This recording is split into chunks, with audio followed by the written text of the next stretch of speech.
Well, it is good to be in the House of Labor. It is good to be with all of you. Thank you, Secretary Marty Walsh, my friend, an incredible union man. And the President and I and our administration are very fortunate that you decided to take on yet another role of public service. And thank you for your leadership. You know, as the Secretary mentioned, the two of us lead our administration's task force on worker organizing and empowerment. And I'm going to tell you something about Marty. I'm going to talk about you in front of your face. Solidarity is in Marty's blood. It is his life's work, and I see him every day there in the Department of Labor, but in the halls of the White House. I've seen him with members of Congress. I've seen him with business executives and CEOs.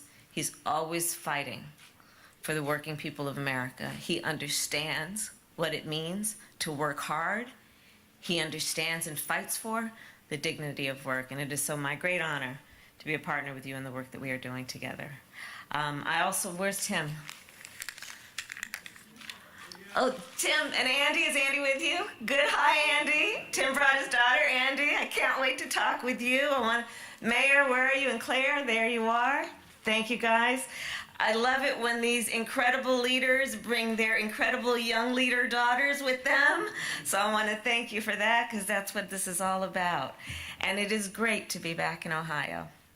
And it is great to be here to celebrate the passage of the Bipartisan Infrastructure Investment and Jobs Act. So on Monday, just a few days ago, I stood next to our president, Joe Biden, as he signed this historic bill into law. And there at the White House, we were surrounded by some of the greatest leaders and members of the American labor movement. Plumbers and pipe fitters, iron workers and auto workers and laborers and electricians and teachers, workers from every industry who are impacted by this law were there. They helped inform it, and they helped pass it. We were also surrounded by several members of Ohio's congressional delegation. I want to mention Chairwoman Joyce Beatty, who was there and has been an extraordinary leader in front of the camera, behind the scenes, bringing folks together to get this passed. Her leadership of the Congressional Black Caucus was critical to the passage of this bill. I want to thank my friend, I served with him in the Senate, Chairman Sherrod Brown, who was there and who was always fighting for working people. I've spent a lot of time in Ohio with him, talking about the dignity of work. I want to thank Senator Rob Portman, who was the lead Republican negotiator on the bill. And I appreciate the work he did to make clear that certain things shouldn't be partisan, in particular when we're talking about supporting working men and women of America. Without these leaders, the President and I would not have been able to turn the bipartisan infrastructure deal into the bipartisan infrastructure law. Because of their work, and because of our work together, America is moving forward. And ultimately, that is what infrastructure is all about. It's about getting our nation moving. And the way I see it, my definition of infrastructure, I tell people, you know what I think infrastructure is?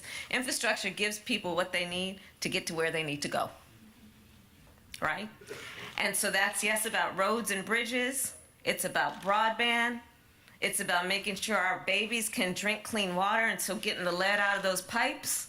And it will be, when we pass Build Back Better, about child care and elder care and what we need to do to support families to raise their children and take care of their relatives. Our bipartisan infrastructure law will make the most significant investment to fix our roads and bridges in 70 years.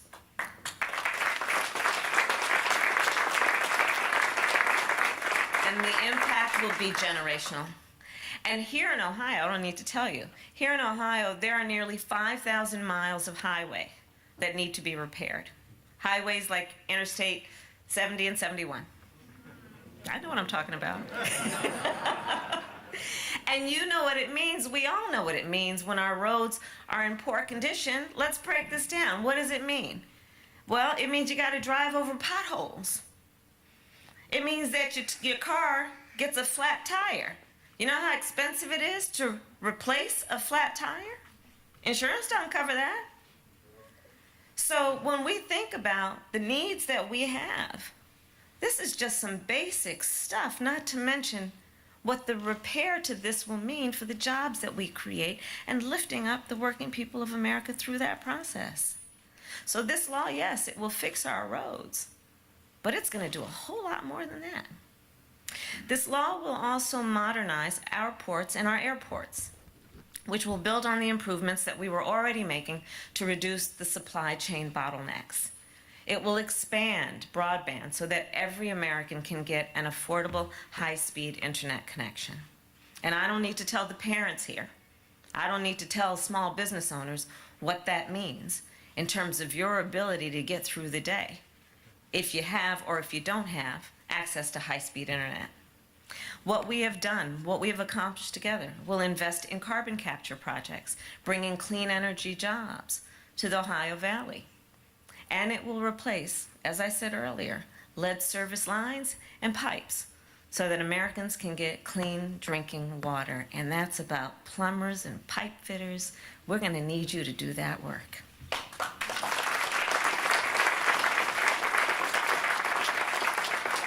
So here's the deal. Our bipartisan infrastructure law will put millions more Americans to work in good union jobs. Americans like Jovan Johnson, a carpenter I met in Nevada, who told me that she has built her career on infrastructure and fed her family on infrastructure. Well, every worker deserves that opportunity, men and women alike. There's Jeff Bird, a line design technician I met with in New Hampshire. He attaches fiber to keep up with the demand for high-speed internet. There's Walter Cody, a construction inspector with whom I met, who is working to get clean water to families in California. There's a fellow I met by the name of Orlando King, who Senator Brown and I visited with in Cincinnati, who has been a Metro Transit operator for 28 years. We talked about how people, working people, rely on fast and frequent public transit and skilled public transit workers to get to work and school and to get there on time, which means no time for that bus to break down. No time, if you're running 2 minutes late, to wait for an hour for the next bus or train to come. We need to put more out there, and we need to make it better. That's what all of this is about. And of course, there's all of the union members who are here with us today, and the work you do every day that makes real what we have the capacity to do when we support it and put resources into it. So this law will put more Americans to work in good union jobs. And the President and I, like the Secretary said, are determined to be the most pro-union administration in America's history, and we are proud of that. We like to say labor unions. That rings true. As the President likes to say, labor unions built the middle class of America. And when we talk about being strong, when we talk about being productive, when we talk about reaching our capacity and our potential, we know where to look. Always look to unions, to the working men and women of America, to see the potential of our nation. And we also know when workers are heard, when unions are strong, our economy is strong, and America is strong. So our bipartisan infrastructure law will spark a nationwide infrastructure effort, the likes of which we have not seen in at least a generation. It will make our country more competitive. It will make sure no one in our country is left behind. And together with our Build Back Better Act, it will deliver on our administration's commitment to equity. As I said at Monday's bill signing, as significant as it is, as historic as it is, our bipartisan infrastructure law is part one of two. We are determined to lower the cost of living for working people in America.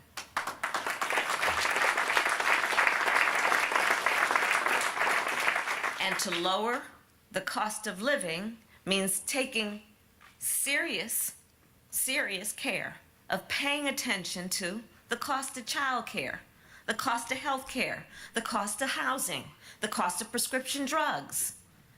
And so that's what our Build Back Better agenda is about. Lowering the cost of child care, elder care, housing, prescription drugs. Because those all add up to the cost of living. And when you are working hard every day, you should be able to satisfy those basic needs. Mayor, I see you over there. You should be able to satisfy those basic needs. That is all about what we say when we talk about the dignity of work. That at the end of a long, hard-working day, that you have the ability to know that all your basic needs, and a little bit more at least, are handled. So, to strengthen registered apprenticeship programs, like the ones here, so that more workers can have access to good union jobs, to strengthen our entire economy, we must also pass the Build Back Better Act. And the House this morning talked to Nancy Pelosi and congratulated her, and Joyce Beatty and so many others. The House passed the bill just this morning.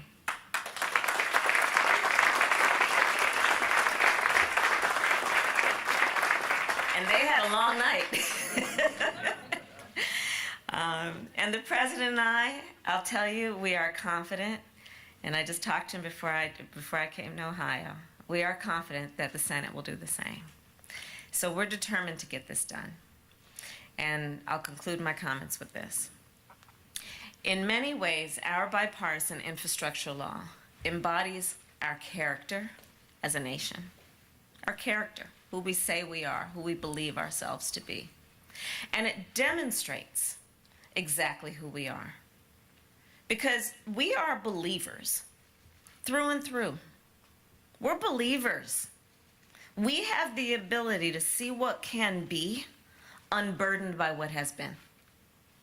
We are as bold as we are determined to do big things, even when it is difficult, especially when it is difficult. And that's right. And think about it in the context of history. Think about it in the context of history. In the middle of the Civil War, we started construction on the Transcontinental Railroad. In the middle of the Great Depression, we finished construction on the Hoover Dam. We created the interstate highway system in the middle of the Cold War. And now, thanks to the hard work of so many folks, the Bipartisan Infrastructure Investment and Jobs Act has become law. And the point there, in America, we have the courage to see beyond the crisis, to believe that the future and a future we imagine is possible, and then to build it. So, as we move forward from here, let us continue to believe in our people, believe in our country, and believe in what we can do when we work for it together. I thank you all. God bless you. God bless America. Thank you.